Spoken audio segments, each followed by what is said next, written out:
Humanity has been bestowed with great gifts. Perhaps greatest of all is our imagination, because ultimately it's our imaginations that enable us to shape the world around us. The most obvious examples of that are the great buildings and architecture all around us. But which works of architecture should we see during our lifetimes? Find out in Top 10, The Art of Architecture. Sporting stadiums have become gladiatorial arenas for today's sporting heroes. But the first stadium we know was built some 2,800 years ago in Olympia, Greece, for the ancient Olympic Games. Sports and games were an important part of European culture in the ancient world. But as the Roman Empire declined, sport was marginalized, and this was largely the case right up until the 19th century. Modern sports and athletic stadiums proliferated after World War II, and the 10 magnificent stadiums we are about to visit are celebrated not only as the venues for sporting glory, but as remarkable feats of architecture and engineering.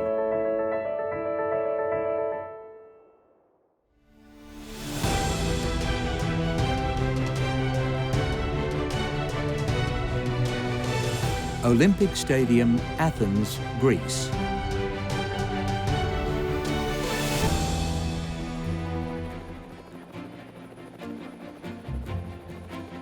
The double-arched Olympic Stadium in Athens, the central venue for the 2004 Summer Olympics, is a great way to begin this episode. The stadium was designed in 1979 and inaugurated in 1982 for the 13th European Athletics Championships. It was an innovative and interactive stadium design then, and still is today.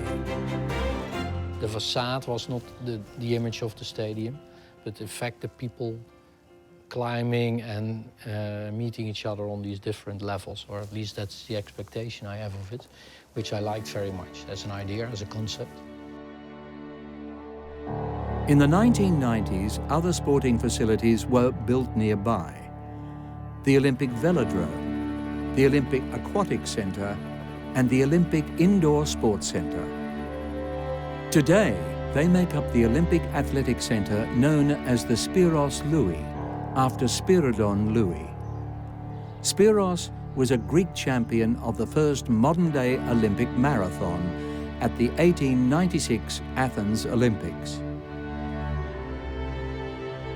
Built by the German design and construction company Wildeplan, the stands of the Oval Stadium are supported by 34 sets of huge pillars made from prefabricated concrete.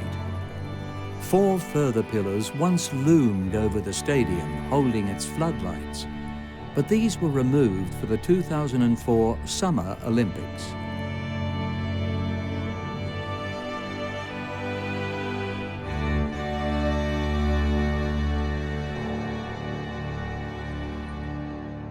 The redesign by the world-renowned Spanish sculptor and architect Santiago Calatrava included the roof of the stadium, the velodrome, and a makeover for the entire complex. The new and lavish roof is one of the most striking features. It consists of 2 half shells which cover the seats but leave the playing field open.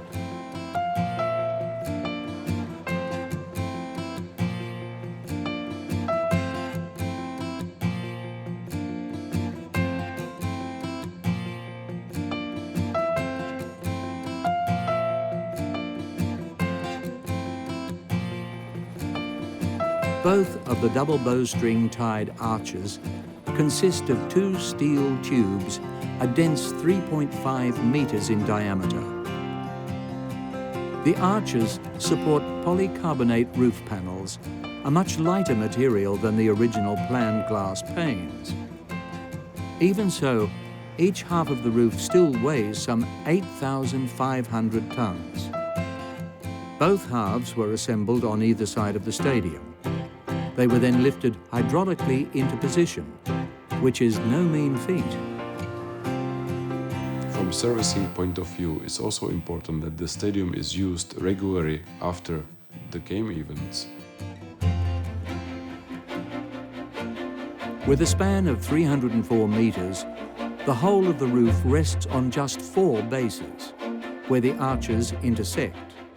The roof is structurally independent from the stadium, which makes it similar to the roof of the London Olympic Stadium. Part of the roof is transparent, good for lighting and filming conditions. A special coating that is designed to reflect 60% of the sun's rays has been applied to the panels. Similar roofing was used for the renovation of the Olympic Velodrome in London. In both instances, serving to create an aesthetically pleasing yet efficiently functional structure.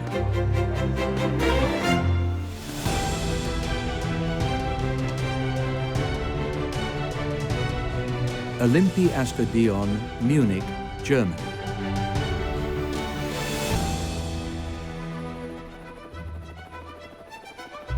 The Olympic Stadium in Munich, Germany, is the second oldest in our top 10, but no less impressive for it. Quite the contrary. The roof of this stadium, a lightweight tent-like construction, was a bold statement for its times.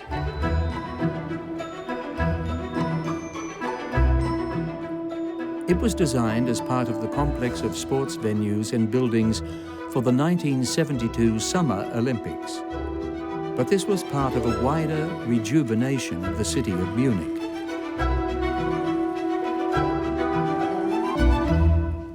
That works very well if you have a city that has a strong development. In cities where this is less, it's very often sort of a carcass that remains for a very long time.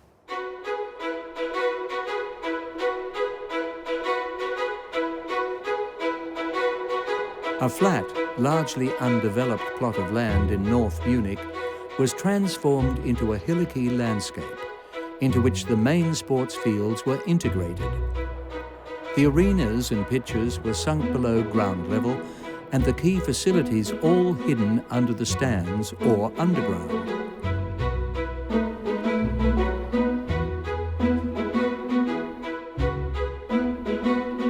The 3 main sports sites at the edge of the central plateau, stadium, sports hall and swimming pool, are connected by a shared undulating roof. The translucent pre-stressed roof consists of a net of steel cables with a covering of acrylic glass sheets.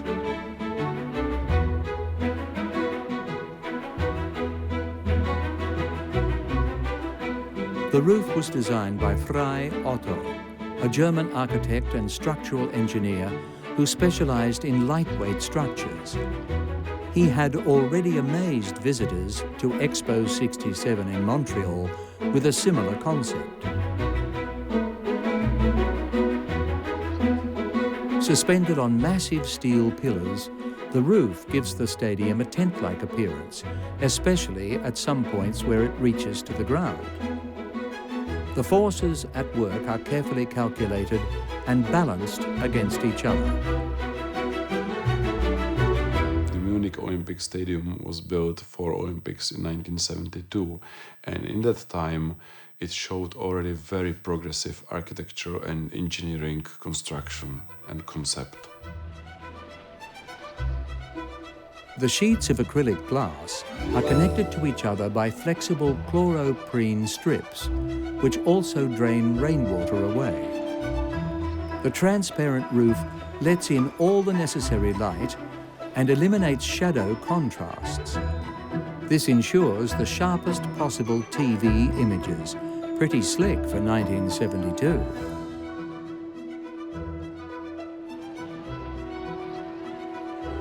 Frei Otto's experimental structure made him famous.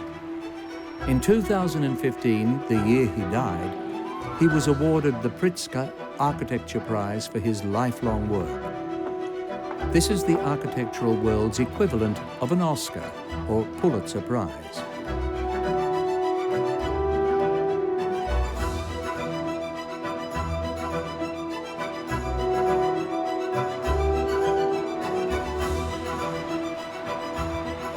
There was unexpected horror and tragedy at the 1972 Olympics. Several members of the Israeli Olympic team were killed by a Palestinian terrorist group.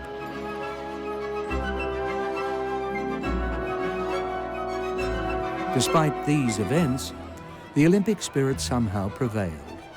For the city itself, the Games triggered a massive rush to modernize post-war Munich. The skyline was set for change.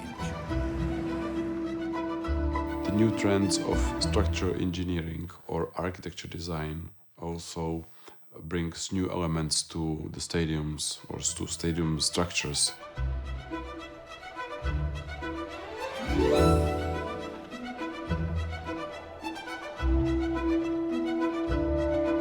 The fantastic transparent cloud or cobweb became the architectural centerpiece of the Olympic Park and an icon of Munich in the years to come.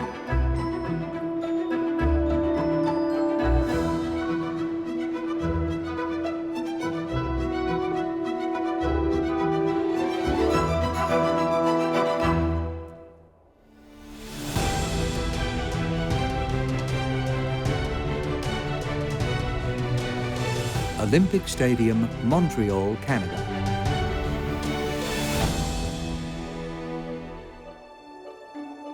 After Munich in 1972, the Summer Olympics of '76 were held in Montreal, largest town in the Canadian province of Quebec, and indeed the second largest city in Canada. In the eastern part of the city, a large plot became the site of the Olympic Park and surrounding sports complex.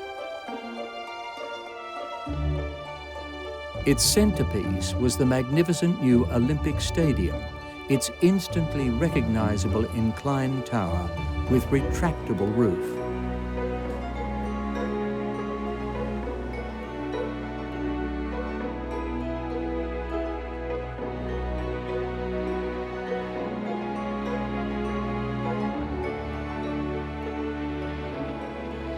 In 1972, 2 years after Montreal was chosen to host the Games, French architect Roger Talibert presented his design.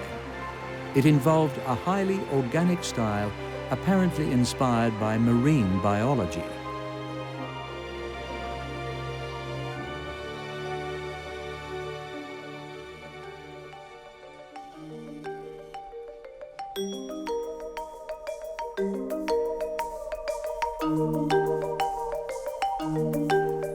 Talibert is also responsible for the Olympic pool and Olympic velodrome, both adjacent to the stadium.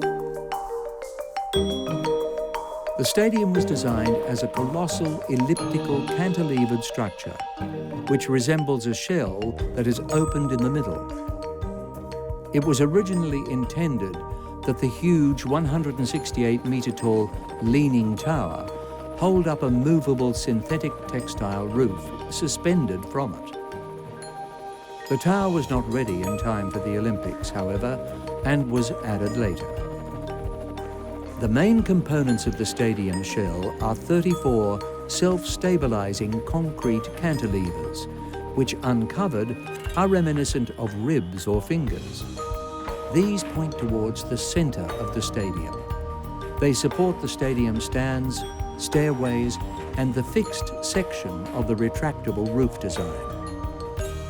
The Olympic Stadium of Montreal is not very special structure as for roofing and seating, but what is very exceptional is how the roof is retracted.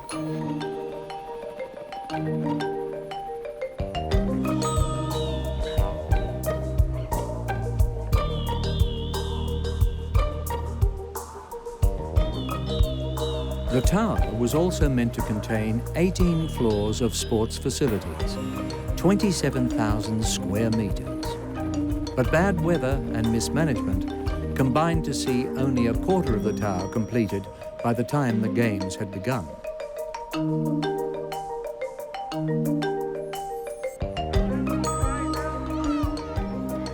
After the Games, Quebec government declared the tower and roof would be completed according to Talibert's original plan. In reality, it wasn't until 1987 that the tower, now a bit lower in height, was constructed, and the rubberized Kevlar roof could be installed. But even that was not the end of it. Over the years, the roof proved too sensitive for the harsh Montreal climate and was replaced by non-retractable Teflon-coated fiberglass panels. As for structural design in 70s and nowadays, there is a difference that the materials are of better quality, of higher resistance, but the materials as a concrete, pre-stressed concrete, steel, cables are almost the same. Despite drawbacks during construction, the stadium is still majestic. And today the non-movable column-free elliptical section of the roof is as striking a feature as when the new stadium was first completed. Also today, the looming tower, apparently the tallest inclined tower in the world, is awe-inspiring, especially when lit up at night. Taking a unique glass-encased cable car to the top for the views is always fun.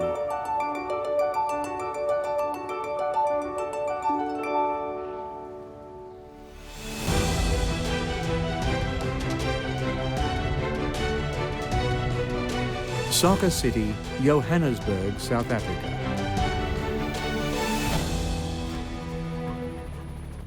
From 2008 to 2010, the first National Bank Stadium in Johannesburg, South Africa, underwent extensive renovation in order to host the 2010 FIFA World Cup. The building, now called the Soccer City, was intended to visually represent the whole African continent. The Soccer City in South Africa, in Johannesburg, has the same trend and as many other stadiums in the world, like in China, for example, the Nest. It shows something local, something African. The original stadium, which seated 80,000 spectators, first opened in 1989. In 1996, it held the African Cup of Nations, and 3 years later, the Pan-African Games.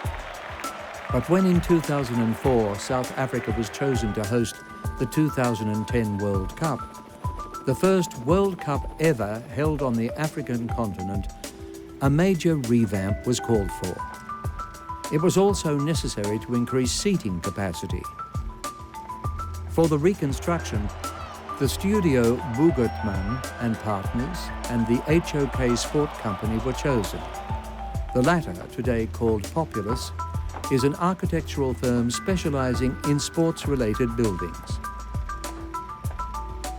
Populous have worked on projects including Wembley Stadium and Wimbledon Centre Court in London, Yankee Stadium in New York, and the Australia Stadium in Sydney.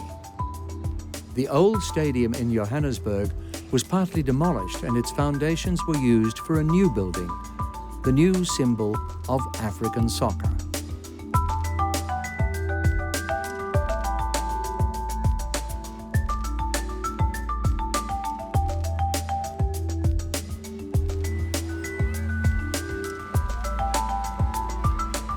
The shape of the stadium is like a calabash, an African pot that is made by hollowing out and drying a plant known as a white-flowered gourd. The facade, supported by 120 concrete pillars located on the perimeter of the building, consists of thousands of fiberglass reinforced concrete slabs in the colors of fire and earth. The facade is divided by 10 slits that form a symbolic connection with previous World Cup stadiums.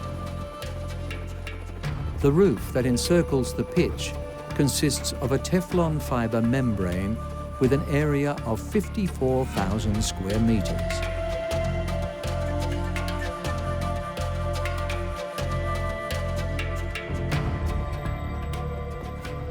Below the membrane, there are walkways to the stands. The number of seats was increased by almost 9,000, but it came at a price. The cost of the renovation soared to 300 million euros. The surrounding area also improved thanks to the World Cup. New transport connections, roads and shopping centres were built for visitors. Today the stadium is used mainly by the soccer team Kaizer Chiefs and the South African national soccer team, widely known in Zulu as Bafana Bafana. Although the 2010 World Cup in Africa was won by Spain, the event and the stadium still had a great deal of meaning for many South Africans. It also made world history because of an event unrelated to sports. Soon after he was released from prison in early 1990, apartheid freedom fighter Nelson Mandela made a speech at the stadium. Shortly after his death, a public memorial for this great statesman was held there.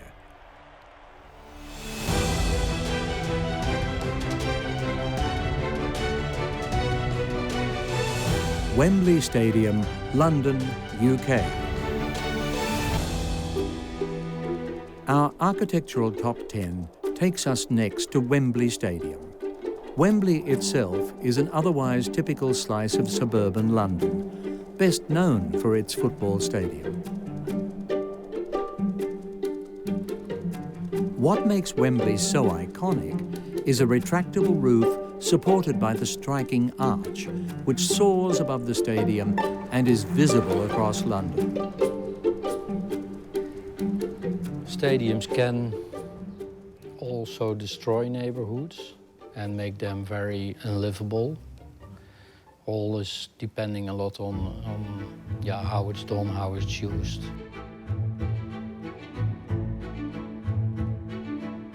The new Wembley Stadium officially opened to the public in 2007. It was constructed on the site of the earlier Wembley Stadium, or Empire Stadium, built for the British Empire exhibition of 1924.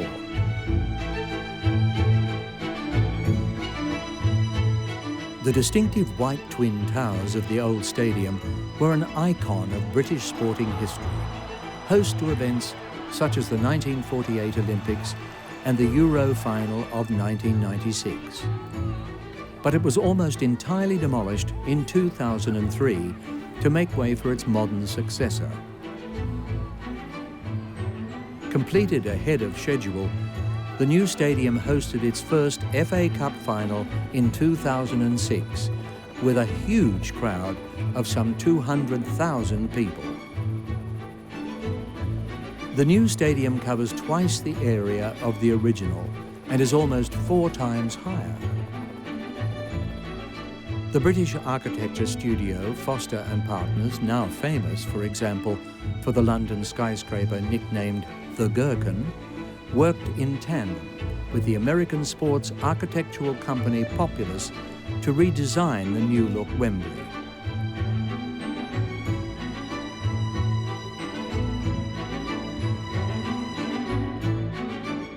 Stadium, from the point of view of structure, it's very difficult to rebuild or to renew.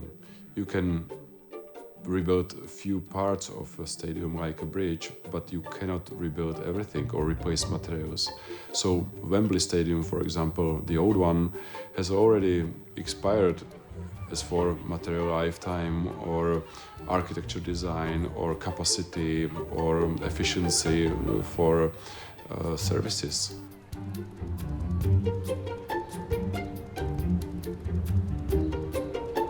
As much of a challenge as reinventing Wembley must have been, the architects outdid themselves with the new design.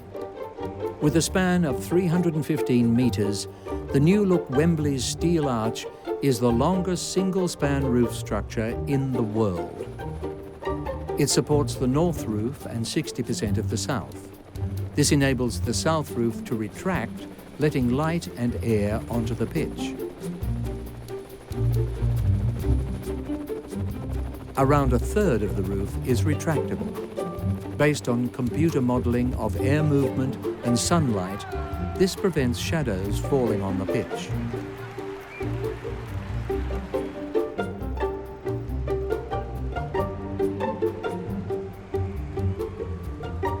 The arch also removed the need for supporting pillars, which would have obscured the views for many in the stadium. With its bowl-shaped geometry and higher, steeply raked seating plan, Wembley Stadium provides wonderful spectator views.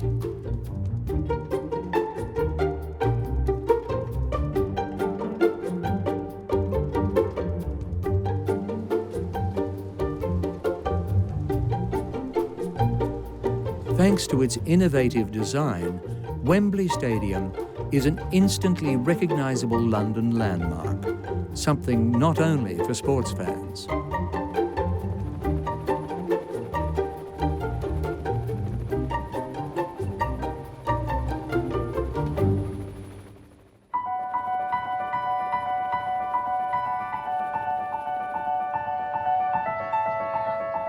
With the spread of televised sports coverage, stadiums no longer needed to jam in as many spectators as possible. The demand now was for comfortable, well-equipped stadiums with larger roofs. As construction techniques and materials continually improve, stadiums have become multi-purpose arenas, suitable for hosting all kinds of events, from rallies to rock concerts.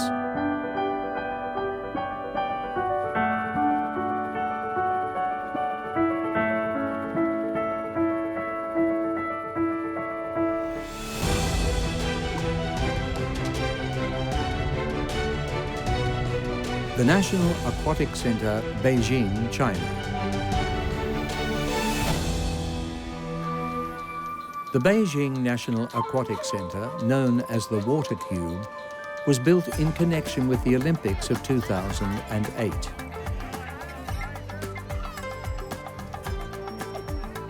That Beijing should host the 29th Summer Games had been decided 7 years previously, at a meeting of the International Olympic Committee in Moscow.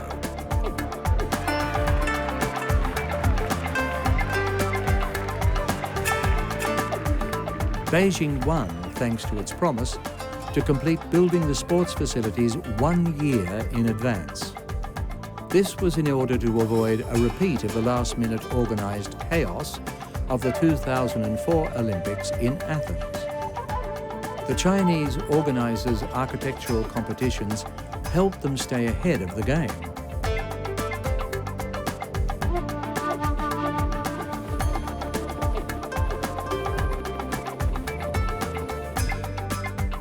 The architectural competition was an international affair. The ultimate winners were a consortium consisting of 2 Chinese state companies, the British engineering group Arup and the Australian studio PTW Architects. It was they who essentially designed the stadium as a huge block whose casing is made of transparent panels in the shape of bubbles.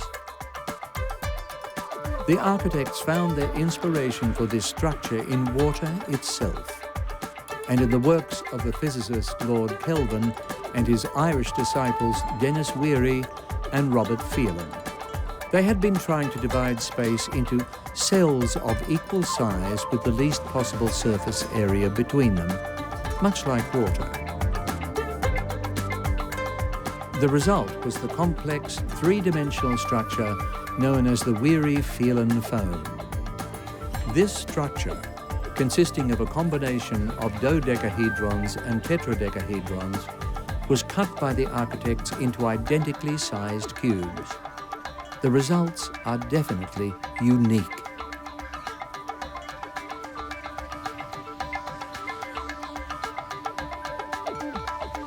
The structure of Aquatic Center in Beijing, also known as a water cube, is a very special structure, especially for design. The National Aquatic Center Beijing is in quite a neighborhood. There's another sports stadium close by, dubbed the Bird's Nest, which we'll visit soon. But the aquatic centre's water cube structure consists of steel tubes connected by thousands of ball joints, evenly distributing the load of the building and ensuring its stability against earthquakes. Seismic resistance is improved by unconventionally designed bubble cladding, made not of glass, but ETFI plastic, a polymer with excellent sound and thermal insulation properties. Thus, the stadium operates like a greenhouse, a low-energy building in which heat accumulates in the water mass and adjacent surfaces. Outside it seems like a shell that it's transparent and lit from inside.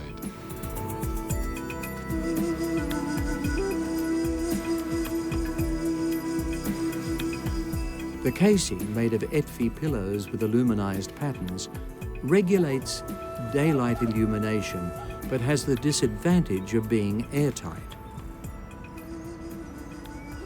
The pool area is therefore supplied with fresh air through vents located under the spectators' seating. The Beijing National Aquatic Centre is a unique building whose unusual look is the result of a very clever synthesis of sophisticated design and environmentally friendly construction techniques.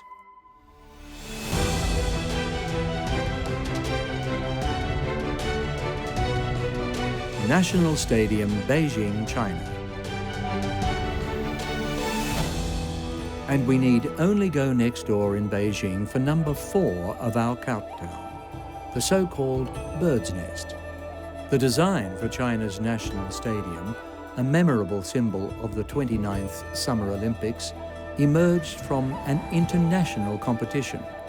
A Swiss studio, Herzog and de Meuron, emerged victorious after competing against 12 other participants in 2003. Probably for the first time in the history of stadium construction, the architects succeeded to make the structure visible for people that they feel that it's only design without any structure inside. All around the so-called Bird's Nest today, there are squares, stadiums, and sports facilities, buildings for athletes and staff or transportation terminals. But what about its purpose today? I went to the bird nest, and it's huge, and it's now mainly an attraction for tourists, just to go there and see the former Olympic terrains areas. That's a difficult one. It's easy to see why the stadium is nicknamed the Bird's Nest, and it's a remarkable building. Principal architects Jacques Herzog and Pierre de Meuron are known around the world as proponents of minimalism.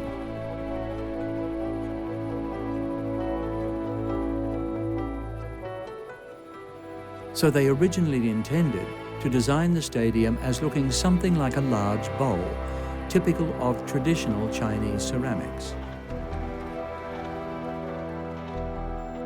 However, during project phase, they had a major rethink. The most noticeable change was removal of the proposed retractable roof and uncovering of the support structure. The project was also joined by British structural engineers, Chinese planners, and conceptual artist Ai Weiwei. The result is a building which symbolizes the spirit of collectivism, undoubtedly one of the Olympic ideals. The skeleton of the stadium is a combination of partly reinforced concrete and steel.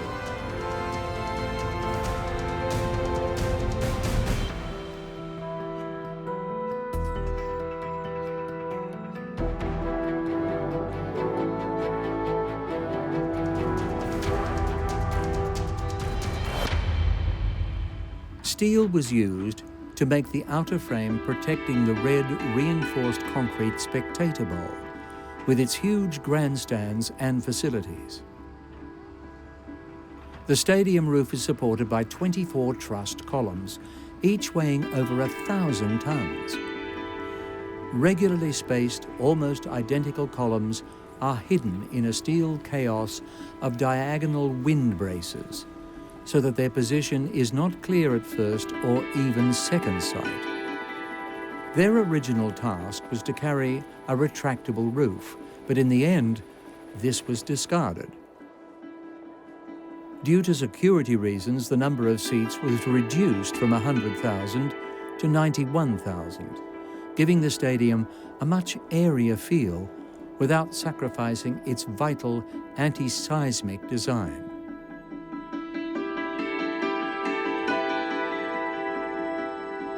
The cost of building the Chinese National Stadium was estimated to be as low as 10% of the comparable price tag in the Western world.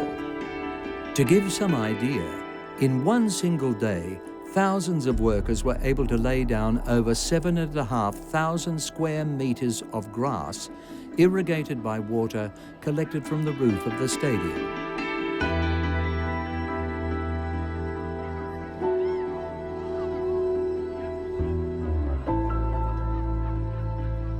After the Olympics, the National Stadium was transformed into a soccer stadium with a capacity of 80,000 spectators. The Olympic Village was made over as a shopping centre and hotel. But whatever changes have been made, its unique design and aesthetics have been preserved, and that's worth celebrating.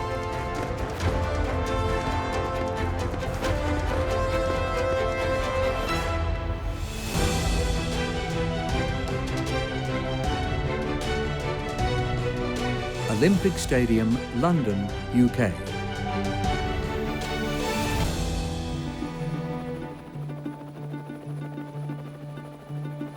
Britain has a long tradition of hosting Olympic Games. The first were held in London in 1908, the fourth Games of the so-called modern Olympic era.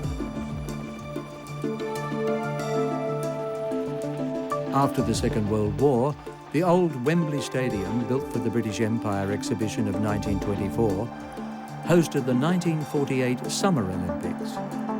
But for the London Summer Olympics of 2012, a whole new Olympic park had to be built. As for London Olympic Stadium, built for Olympic Games in 2012, you may see how it changed its purpose from Olympic Games Stadium to football or other similar events some years after. The plot chosen for the Queen Elizabeth Olympic Park was at 2.5 square kilometres, roughly the same size as London's Hyde Park. When the British capital won the Olympic bid in 2005, this was an underdeveloped, polluted corner of East London, some 13 kilometres from the centre. But in 2011, after the cleaning of some 1.5 million cubic metres of contaminated soil and 3 years of construction works, the Olympic Park was opened.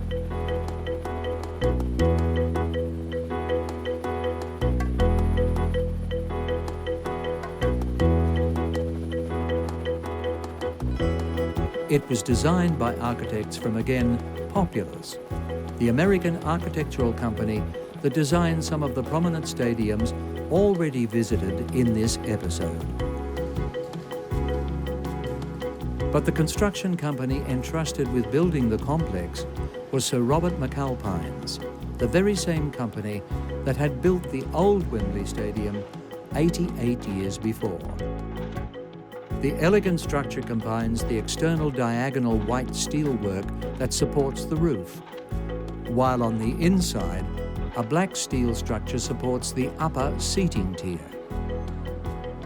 If it's a large stadium, you can omit such a roof, but a new modern approach and comfort for the people watching the games is almost necessary to have a retractable roof.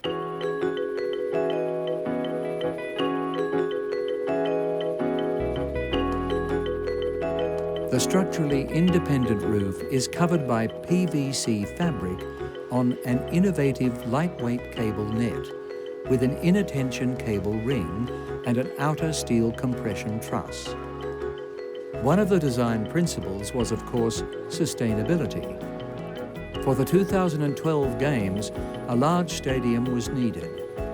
But for long-term usage after the Games, a smaller scale venue was deemed more appropriate.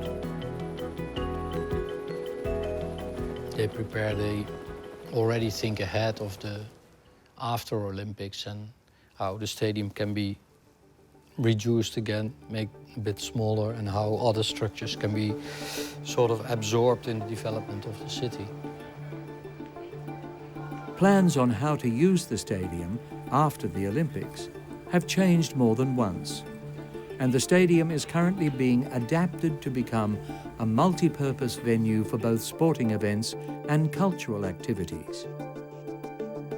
The 2017 World Athletics Championships is being held there, for instance.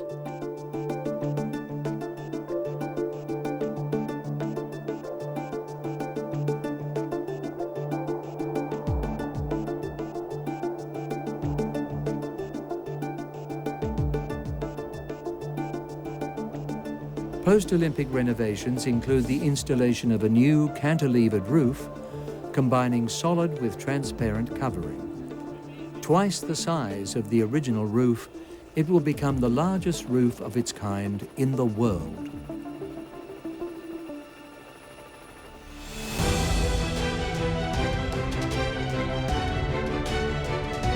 Fisht Olympic Stadium, Sochi, Russia. Fisht Olympic Stadium was built for the 22nd Winter Olympics of February 2014, held in the mountain resort of Krasnaya Polyana and the coastal town of Sochi.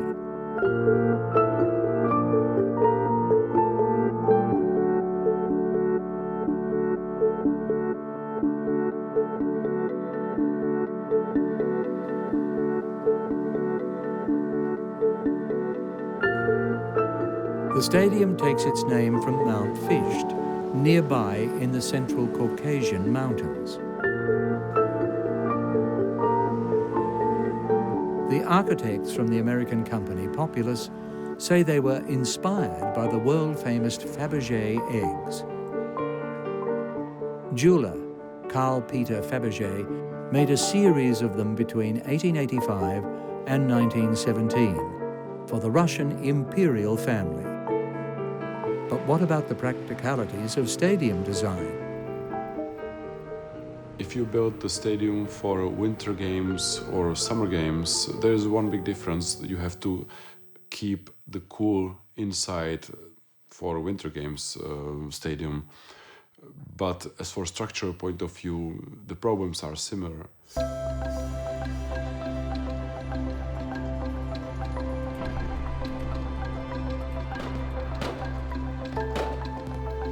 The Olympic Stadium project, which was also a project of the British design studio Buro Happold, contains more than one surprising feature.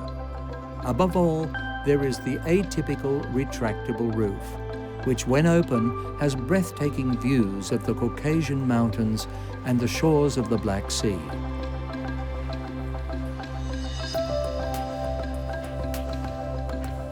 The stadium roof is made of FT, a polymer with excellent sound and heat insulating properties. The material is also stable against UV rays, but has a high light transmission. This was only the third time in history that an FT foil has been used to such an extent on a project of this scale.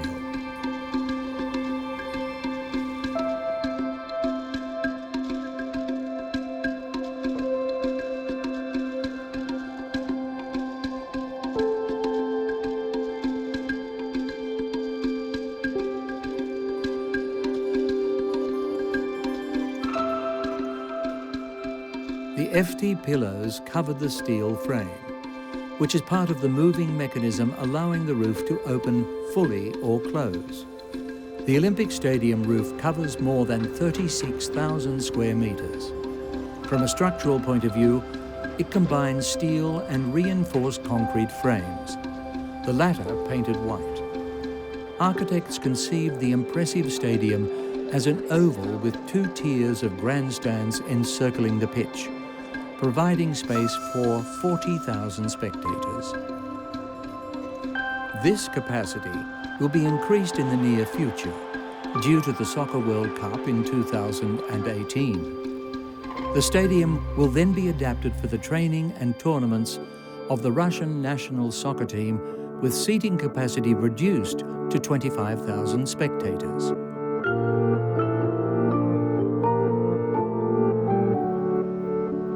In 2014, the Fisht Olympic Stadium, whose construction cost more than 50 billion rubles, appeared on the reverse side of the 100-ruble banknote.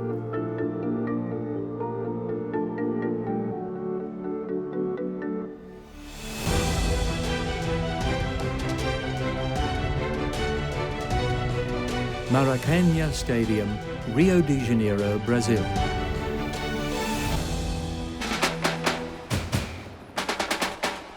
For many, Brazil equals soccer. So it's not surprising that in Rio de Janeiro, we find one of the oldest and also largest soccer stadiums in the world. In honor of the sports journalist Mario Filho, who initiated its construction, the stadium is officially called Estádio Jornalista Mario Filho.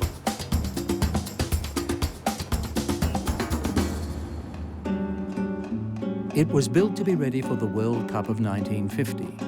The final match, in which the Uruguayan team defeated Brazil 2-1, was watched by a record-breaking 200,000 spectators. The history of this soccer shrine began shortly after World War II, when the International Federation of Football Associations, known as FIFA, asked Brazil to organize a soccer championship. For the site, a location in the Maracanã district was chosen, and the stadium, over time, became known as the Maracanã.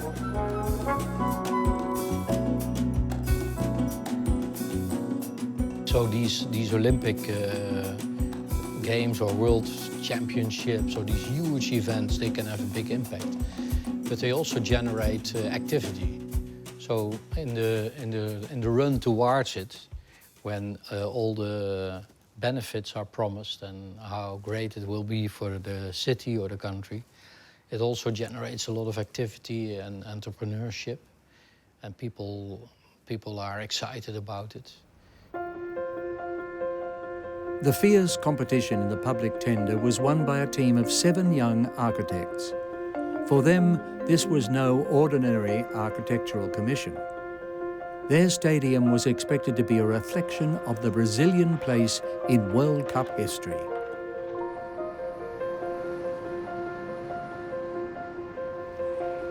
The biggest soccer stadium must be built, of course, in Brazil, nowhere else.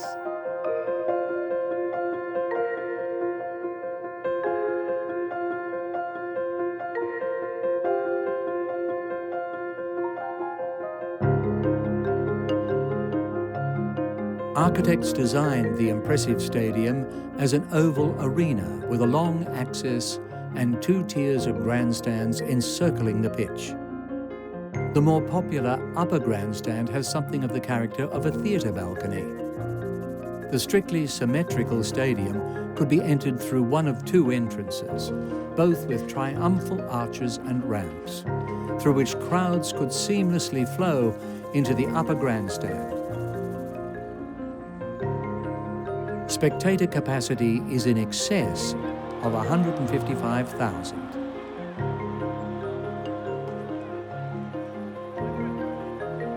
There are, of course, VIP guest areas, booths for TV crews, food stalls, and other necessary facilities. The refitting of Maracanã Stadium for Olympic Games will be a very large one. And it's interesting then that many stadiums were rebuilt from Olympic Games purpose to another purpose, but this time the soccer stadium will be rebuilt for Olympic Games stadium. original construction of the soccer stadium took place between 1948 and 1950, with more than 10,000 labouring in the sweltering heat. After its opening, the Maracana Stadium, which was only fully completed in the 1960s, was for a time the biggest football stadium in the world.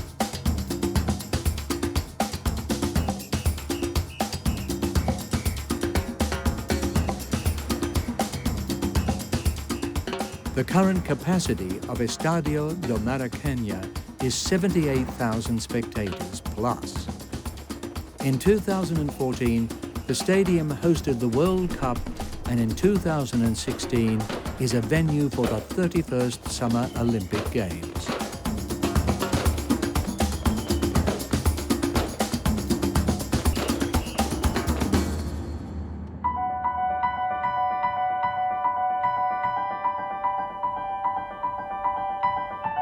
We have seen some truly jaw-dropping stadiums, which today are often at the heart of the regeneration of contemporary cities, as was the case with the Olympic Stadium in London, and the various events they host, which draw visitors all year long. Plus, of course, the millions more who watch on TV or the internet. Sports and athletic stadiums have become urban icons, easily recognizable all over the world. They all depend on state-of-the-art architectural and technological solutions that push the boundaries of engineering and design.